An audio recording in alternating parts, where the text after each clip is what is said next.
என்னடா நடக்குது இங்க? அப்படிதான் காய்ஸ் எனக்கு தோணுது. எல்லாரும் எதிர்பார்த்திருந்தேன். பர்ட்டிகுலர்லி நான் எதிர்பார்த்தேன் ரொம்பவே. என்ன விஷயம்னா, நம்ம ராக்கிங் ஸ்டார் யஷ் படித்த டாக்ஸிக் படம் மார்ச் 19 ரிலீஸ் ஆக டேட் ஃபிக்ஸ் பண்ணியிருந்தாங்க. ஆனால் இப்போ அது போஸ்ட்போன் ஆகிருக்கு. என்ன விஷயம் தெரியுமா? இந்த நியூஸ் தெரிஞ்சோன்னே எல்லோரும் ரொம்ப ஷாக் ஆகிருப்பீங்க. ஜனநாயகம் அடுத்து ரொம்ப எக்ஸ்பெக்டேஷன் பண்ண படம் இந்த டாக்ஸிக் படம்.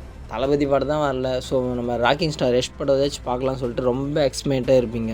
பட் இது போஸ்ட்போன் ஆகிருந்து எல்லாருக்கும் ரொம்ப ஒரு சொகத்தை தந்துருக்கும். இந்த படம் ரிலீஸ் ஆகிறதுக்கு ஒரே ஒரு மெயின் காரணம் ஒருத்தர் தாங்க. அது யாருன்னா வேறு யாரும் இல்லை, நம்ம ட்ரம்ப்பு.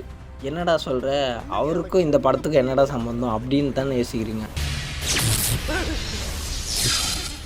இருக்குங்க, நம்ம ட்ரம்ப்பு ஸ்டார்ட் பண்ணிவிட்டு வார் இருக்குங்களே, சும்மா அந்த வார் குரூடாயிலிருந்து இப்போ டாக்ஸிக் படம் வரைக்கும் எஃபெக்ட் கொடுத்துருக்கு.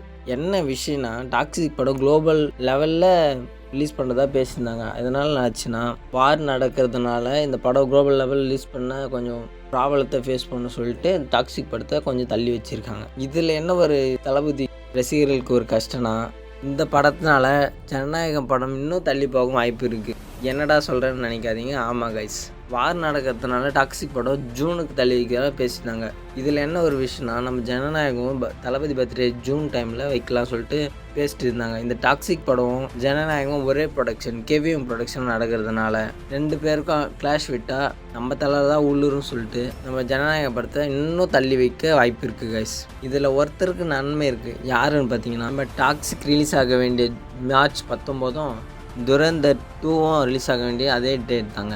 இந்த ரெண்டு மூவியும் கிளாஷ் விடுன்னு சொல்லிட்டு எதிர்பார்த்த நிலை தான் இப்போ டாக்ஸிக் படம் போஸ்ட்போன் ஆகிருக்கு. இதனால் யாருக்கு லாபம்? துரந்தர் 2 சிங்கிள் பீஸாக வரப்பலாப்பில். மேபி டாக்ஸிக் யார் எதிர்பார்த்துருக்கு, துரந்தர் 2 அதுக்கு போய் பார்க்கலாம். இதுக்கு எந்த அளவுக்கு ஹைப் இருக்கோ அந்த மூவிக்கு அந்த அளவுக்கு ஹைப் இருக்குது, அந்த அளவுக்கு ஒர்த்தான மூவின்னு சொல்லலாம். ஸோ டாக்ஸிக் ரிலீஸ் ஆகணும் யாரும் கஷ்டப்படாதீங்க. அதுக்குன்னே வருது துரந்தர் 2. அதான் மூவியை பார்த்து என்ஜாய் பண்ணுங்க கைஸ். என்னடா போரிங்காக பேசுகிறேன் அப்படின்னு நினைக்கிறீங்கன்னா ஒரு சப்ஸ்கிரைப் மட்டும் பண்ணுங்கள். நெக்ஸ்ட் வீடியோவில் நல்லா பேசுகிறேன்.